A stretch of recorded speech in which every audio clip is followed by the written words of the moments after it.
জীবনে কোনো কিছুর প্রতি এত লোভ লাগে না, লাখ টাকার জিনিসের প্রতি এত লোভ লাগে না যতটা না লোভ লাগে এই রেসিপির মধ্যে আমার। শুধু আমার বলবো না, আমার মেয়েরও খুব পছন্দ এবং ছেলেরও খুব পছন্দ। তো এই রেসিপিটা হলে একদম ভর পেট ভাত খাওয়া যায়। তো চলেন দেখে নিই এই কী দিয়ে রেসিপিটা তৈরি করলাম এবং কে দিল এই রেসিপির জিনিসগুলো। তো চলেন দেখে নিই। তো এই তো সেই খাজানা যেটা আমি এখন বের করছি। এটা কি বলেন তো, এগুলা একদম গ্রাম অঞ্চলে পাওয়া যায়। বেগুন ক্ষেত, মরিচ ক্ষেত, এই সব ক্ষেতের মধ্যে এই শাকগুলো হয়। এই শাকের নাম হলো হেলেমচা শাক। হেলেমচা শাক অনেকেই চিনেন। তো এর সাথে আবার আমখুদুরা শাকও আছে, দেখেন কয়েকটা বড় বড়। তো এই শাকগুলা খেতে এতটা স্বাদ। আর দিয়েছে আমার বোন মিষ্টি কুমড়ার ডুগা বেছে পরিষ্কার করে দিয়েছে। তো এইগুলো দেখেন কতগুলো একদম সবুজ টাটকা তরতাজা, কোনো ফরমালিন নেই, কোনো কিছু নেই, একদম ফ্রেশ।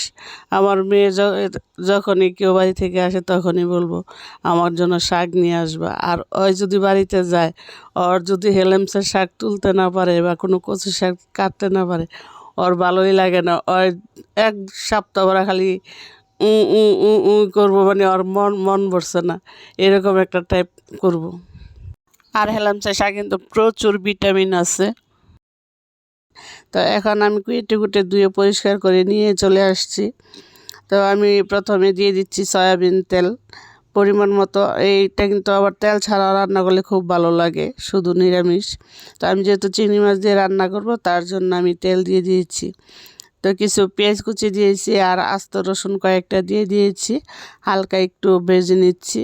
আর এই রান্নাটা কিন্তু অবশ্যই হাই ফ্লেমে করতে হবে, কারণ চুলার লো করে রান্না করলে শাকের গুণাগুণও ঠিক থাকে না, আবার শাক দেখবেন একদম বেশি সিদ্ধ হয়ে যায়।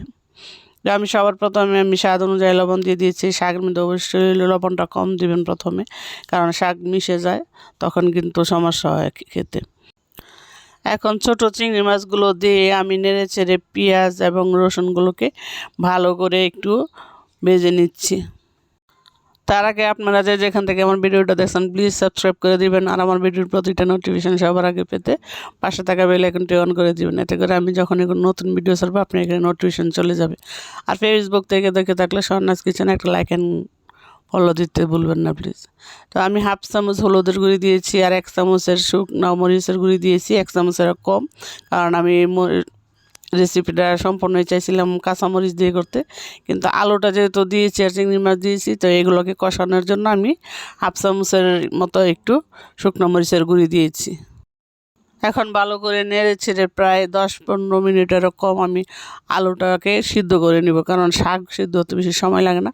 আবার শাকের মধ্যে পানিও নেই, আমি একদম শাকগুলোকে ধুয়ে ঝরঝরা করে নিয়েছি। আলু আর চিংড়ি মাছটা কষানো শেষ, এখন নেড়ে চেড়ে এটার উপরে আমি একদম সবগুলো শাক আমি ধুই নাই, আমি অর্ধেকগুলো হেলামচা রেখে দিয়েছি, আর অর্ধেকগুলো শাক আর অর্ধেক যেই মিষ্টি কুমড়া ডোকাগুলো ছিল সেগুলো শুধু দিয়েছি সাথে, কারণ অনেকগুলো শাক ছিল এখানে। তো আরও অনেকগুলো কিন্তু শাক রয়ে গেছে, সেগুলোকে আমি অন্যদিন মেয়েকে শুধু আলু দিয়ে ভাজি করে দিব, কারণ মেয়ে আলু দিয়ে ভাজি খুব পছন্দ করে। তো আমি ডাকনা দিয়ে ঢেকে রেখে দিয়েছিলাম, একদম নাড়ানো যায় না এই জন্য। তো যখন এই শাকটা সম্পূর্ণ মজে গেছে, তখন আমি এখন একটা বড় কাঠের বাঙালি খুন্তি নিয়েছি, সেটাকে দিয়ে এখন আমি গেটে গেটে গেটে গেটে শাকগুলোকে মিশাবো চিংড়ি মাছের সাথে। কারণ শাকের মজাই নাকি লাড়া টাড়ার মধ্যে। অনেকে বলে যত লাড়া টাড়া দিব ততই নাকি শাক মজা হইব।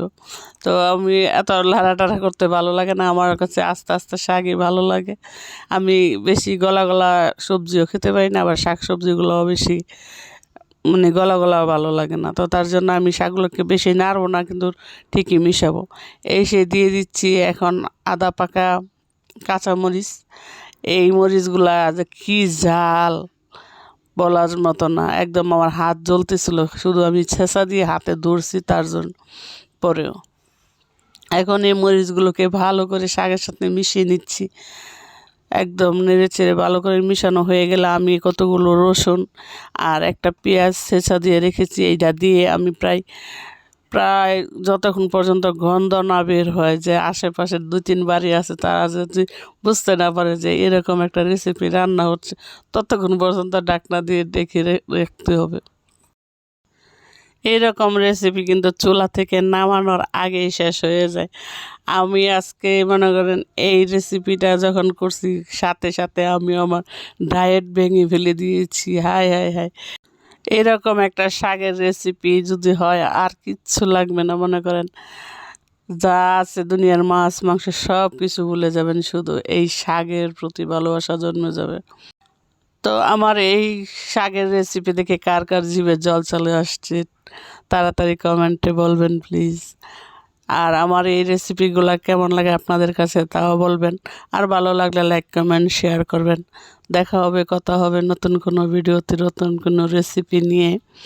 সে পর্যন্ত আল্লাহ হাফেজ।